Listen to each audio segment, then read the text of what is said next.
حضرت مولانا عبدالحمید صاحب دامت برکاتہم شیخ الجامعہ باقیات صالحات ویلور سے ادباً درخواست کروں گا کہ حضرت والا اپنے خطاب سے ہمیں مستفید فرمائے۔ السلام علیکم۔ اس درمیان میں احقر کی گزارش ہے، بہت سارے ہمارے اکابرین تشریف فرما ہے، نام میں لیتا رہوں گا تو اس کے لیے بھی مستقل وقت چاہیے، ان سے گزارش ہے ادباً وہ اسٹیج پر تشریف لائیں۔ حضرت مولانا عبدالصمد صاحب، مولانا الیاس صاحب، مولانا نثار صاحب، مولانا ذاکر صاحب اور مفتی جمیل صاحب دامت برکاتہم تشریف لائیں، تکلف نہ فرمائیں، اوپر آ جائیں۔ ماشاءاللہ آ جائیے، اوپر آ جائیں۔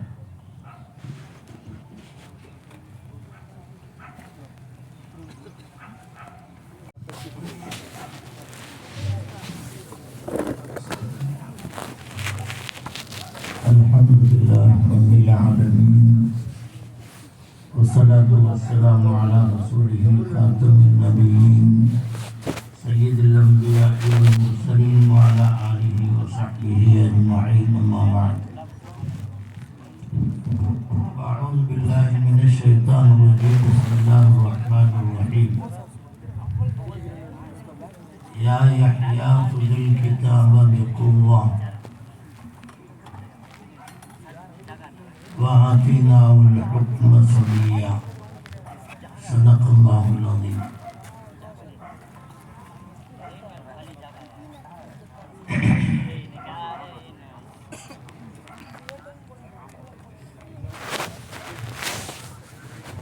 محترم علماء کرام، سامعین اعظام، برادران اسلام،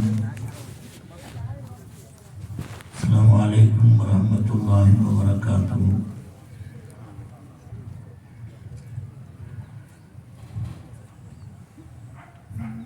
مختصر وقت ہے، اس میں چند جملے بول کر میں اپنی بات ختم کرنا چاہتا ہوں۔ میں نے ایک آیت پڑھی، اللہ تعالیٰ اپنے پیغمبر یحییٰ علیہ السلام سے مخاطب ہو کر ایک حکم فرماتا ہے کہ یا یحییٰ خذ الکتاب بقوہ، اے پیغمبر یحییٰ اس آسمانی کتاب کو مضبوط پکڑ لے۔ بقوت ان کا مطلب یہ ہے مضبوط سے پکڑ لے، آپ سے چھوٹنے نہ جائے، بھول نہ جائے، آپ سے کوئی چھیننے نہ پائے۔ ایک مرتبہ پڑھ کر پھر اسے بھولنے نہ پائے۔ قوت کا معنی یہ ہے کہ پڑھو اور دوسروں کو پڑھاؤ بغیر کسی شک و شبہ کے۔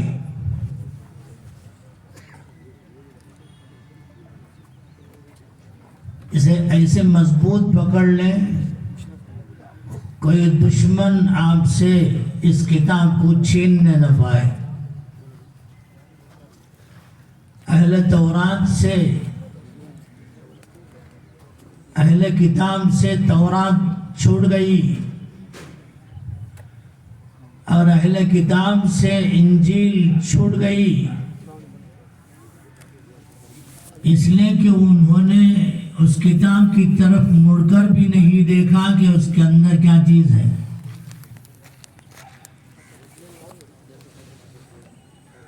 یہ لاپتہ ہو گیا ہے۔ فرضاً و تقدیراً اگر موسیٰ علیہ السلام اس دنیا میں تشریف لائیں گے،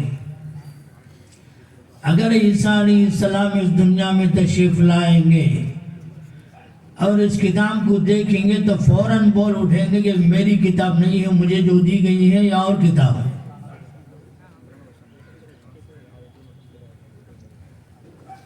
तब्दीलात और तरमीमात के शिकार हो गई वो किताब। या यहया खुज़िल किताब बिक़ुव्वा का मतलब ये है कि आपसे ये किताब छुप न पाए।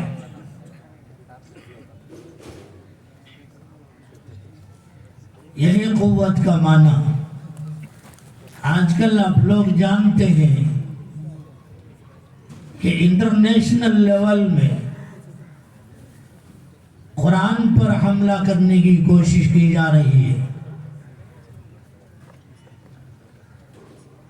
रामायणम किस्सा को उसके अंदर ठोसने की कोशिश की जा रही है।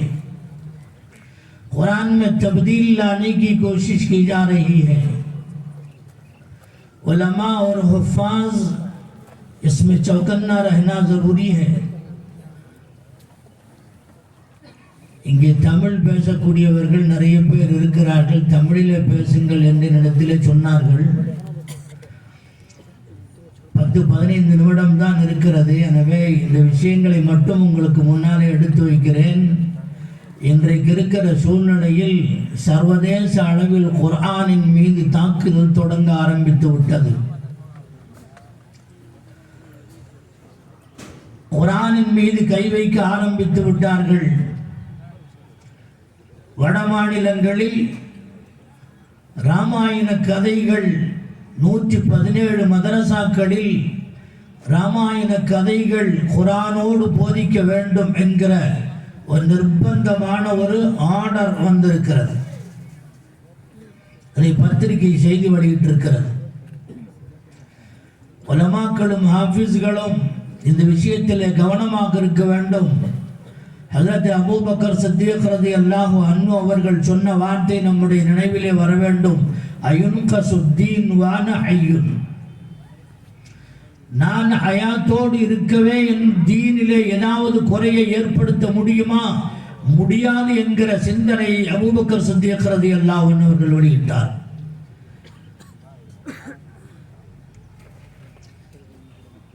தீன் ஜிந்தாவாக உயிரோடு இருக்க வேண்டும் என்று சொன்னால் உலமாக்கள் உயிரோடு இருக்க வேண்டும். உலமாக்கள் உறுதியாக இருக்க வேண்டும். உலமாக்கள் கிதாபை குவ்வத்தோடு வலுவாக பிடித்திருக்க வேண்டும். இதிலே மறதி ஏற்படுவது கூடாது. இது ஒரு பெரிய மோஜிசா. உலமாக்கள் நிறைய இருக்கிறீர்கள். ராத்திரி நேரத்தில் குர்ஆன் மறைந்து விட்டாலும் அடுத்த நாள் காலை புதிய कुरान रेडी। एक ही रात के अंदर पूरा कुरान लिख देंगे, அடுத்த நாள் ரெடி ஆகிவிடும். ஒரு எழுத்த கூட எவனாலும் அசைக்க முடியாது. உலகமே சேர்ந்தாலும் ஒரு புல்லை கூட புடுங்க முடியாது. 3,21,671 எழுத்துக்கள் அன்றிலிருந்து இன்று வரை பாக்கியாக இருக்கிறது. நிறைய ஃபித்னாக்கள், தாத்தாரி ஃபித்னாக்கள், லைப்ரரிகள் எரிக்கப்பட்டன, சூறையாடப்பட்டன. எல்லாம் இன்னைக்கு வரைக்கும் சிந்தாவாக உயிரோடு இருந்து கொண்டிருக்கிறது. மாற்றவே முடியாது. அதனாலே உலமாக்கள் இந்த விஷயத்தில் கவனமாக இருக்க வேண்டும். அடுத்தடுத்து வருகின்ற காலங்கள் 2024 தேர்தலுக்கு பின்னால் அரசியல் மாற்றங்கள் எப்படி மாறப்போகிறது என்று நமக்கு தெரியாது. இஸ்லாத்தினுடைய எதிரிகள் இங்கே வந்து உட்கார்ந்து விட்டால் என்ன நடக்கும் என்பதை நினைத்தாலே இருட்டாக இருக்கிறது, பயமாக இருக்கிறது. உலமாக்கள் தான் இந்த விஷயத்திலே ரொம்ப கவனமாக இருக்க வேண்டும். குர்ஆனை யாருக்காக வேண்டியும் விட்டு கொடுக்க கூடாது. இது குர்ஆனுடைய மஜ்லிஸ் என்பதனால் சொல்லுகின்றேன். குர்ஆனுடைய தொடர்புகளை நாம் வலுவாக்கி கொள்ள வேண்டும். குர்ஆனிலே என்ன இருக்கிறது என்று தெரியாதனால் தான் தௌராத், இன்ஜீலை உடைய பனு இஸ்ராயீல்கள் அஹ்ல கிதாபுகள் தன்னுடைய வேதத்தை இழந்து விட்டார்கள்.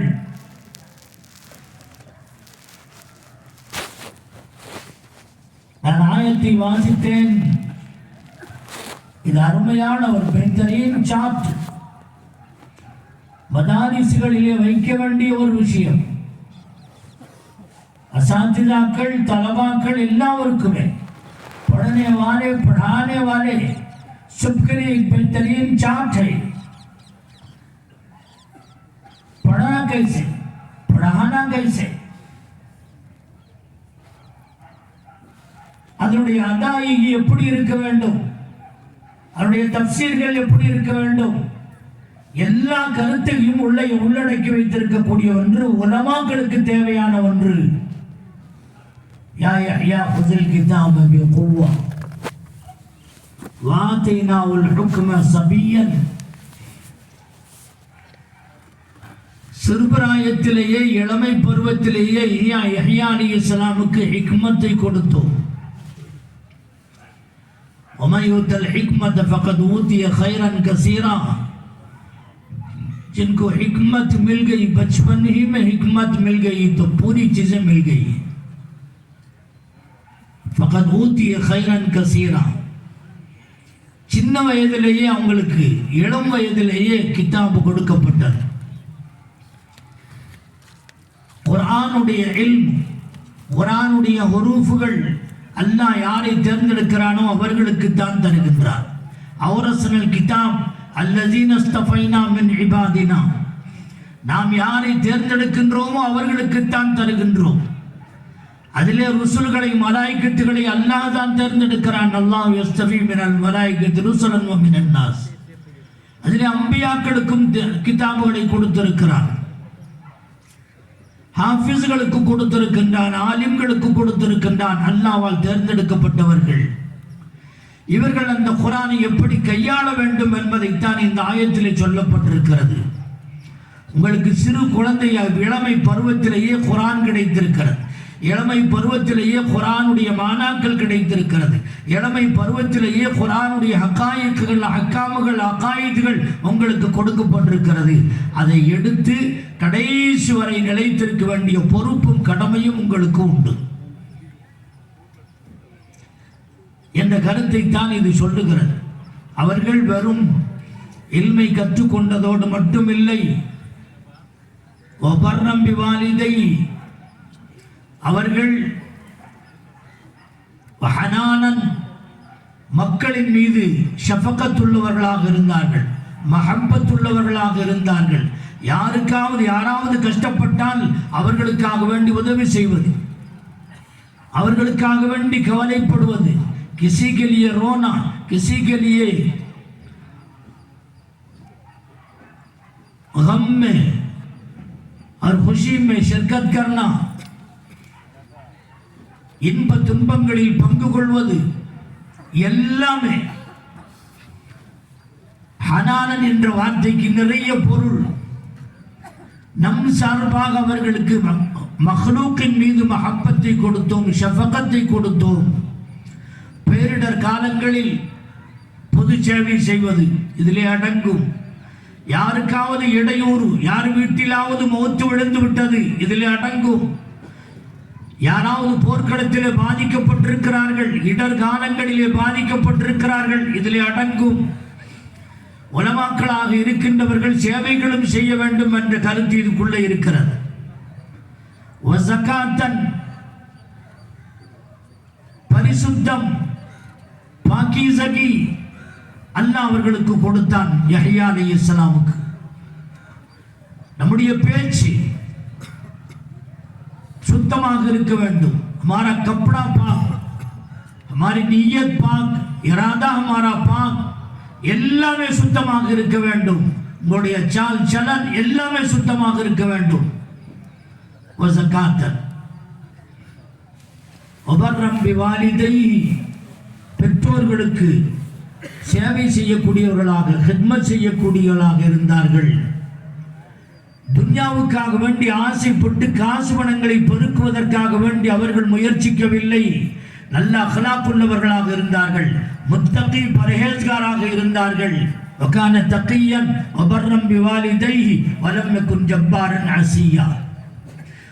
பாவம் செய்யக்கூடியவர்கள் அல்ல, முரட்டுத்தனம் உள்ளவர்கள் அல்ல, ரொம்ப நலம் அவருடைய அஹ்லாக், அவருடைய கிர்தார், அவருடைய செயல்பாடுகள் ரொம்ப மிருதுவானதாக, நல்ல பண்பாடு உள்ளவர்களாக இருந்தார்கள். ஒரு முத்தஅல்லிம், ஒரு மாணவன், ஒரு ஆலிம் எப்படி இருக்க வேண்டும் என்பதற்கான ஒரு திட்டத்தை, வரைவோலையை அல்லாஹ் இங்கே வகுத்து தந்திருக்கிறார். இன்னைக்குள்ள சூழ்நிலையில் குர்ஆனை பாதுகாக்க வேண்டிய பொறுப்பு உலமாக்களுடையது. அதனுடைய எழுத்துக்களை, அதனுடைய மானிகளை, அதனுடைய அக்காமுகளை, அதனுடைய அக்காயிதுகளை பாதுகாக்க வேண்டிய பொறுப்பு நம்முடையது. நம்மிடத்திலிருந்து திலாவத்து எடுபட்டு போய்விட்டது. குர்ஆனுக்குள்ள என்ன இருக்கிறது என்று அவாமுகளுக்கு தெரிவதில்லை. ரொம்ப தூரம் போயிட்டாங்க. இந்த நிலை நீடிக்குமையானால் எவனாவது உள்ளே கொண்டு வந்து எதையாவது புகுத்தினால் ஹாஃபிஸ்கள், ஆலிம்கள் அல்லாத யாருக்கும் தெரியாது என்கிற நிலை உருவாகும். ஹாஃபிஸ்களின் மூலமாக, ஆலிம்களின் மூலமாக குர்ஆனுடைய தல்லுகாத்துகளை புக்தாவாக ஆக்க வேண்டும். மக்களிடத்திலே கொண்டு போய் சேர்க்க வேண்டும். மக்களை குர்ஆனின் பக்கம் இழுக்க வேண்டும். குர்ஆனுடைய அக்காமுகள், அக்காயிதுகளின் பக்கம் மக்களை கொண்டு வர வேண்டும். இது உலமாக்களுடைய பொறுப்பாக இருந்து கொண்டிருக்கிறது. சில ஆண்டுகளுக்கு முன்னாலே தினமணி பத்திரிகையில் ஒரு செய்தி வந்துச்சு. இந்தோனேஷியாவில் ஜாவா அப்படின்னு ஒரு தீவு, அங்கே இஸ்லாம் எப்படி பரவியது அப்படின்னு போட்டிருந்தாங்க. அதில் ஒரு சின்ன சம்பவம். அந்த ஜாவா பகுதியில் ஒரு நதி ஓடுது. நதி, அதற்கு அந்த புறத்தில் ஒரு கௌம் அப்படியே ஆபாதா இருக்கிறாங்க. கபாயிலி ஜிந்தகி அந்த காலத்தில். அந்த கௌமுகளுக்கு இடையில கோயிலில் பூசை செய்வது, சாமிகளை வழிபடுவது, இதுதான் அவங்க வேலை. வருஷத்துக்கு ஒரு தடவை அந்த கோயிலுக்குள்ள ஒரு பாலிகான ஒரு பெண், நிக்காக முடிக்காத ஒரு கன்னி பெண் அந்த கோயிலுக்கு உள்ளே, கருவறைக்குள்ளே கொண்டு போய் அமர்த்தப்படுவாள். காலையில் எந்திரிச்சு பார்த்தா அந்த பெண்ணை காவு கொடுக்கப்பட்டுவிடும். அந்த பெண் காய்ப்பாயிடுவாள். எங்க போனா தெரியாது. வருஷத்துக்கு ஒரு பெண். இந்த கபீல ஆளுகள்லாம் சேர்ந்து உட்கார்ந்து எங்க இருக்கிறாங்க, என்ன செய்யலாம், இந்த வருஷம் யாரு சீட்டு போட்டு எடுப்பாங்க. அதுல ஒரு பெண்ணுடைய பேர் வந்துருச்சு. ஒரு வயசான கிழவி, வயது முதிர்ந்த மூதாட்டி வந்து அழுகிறான்.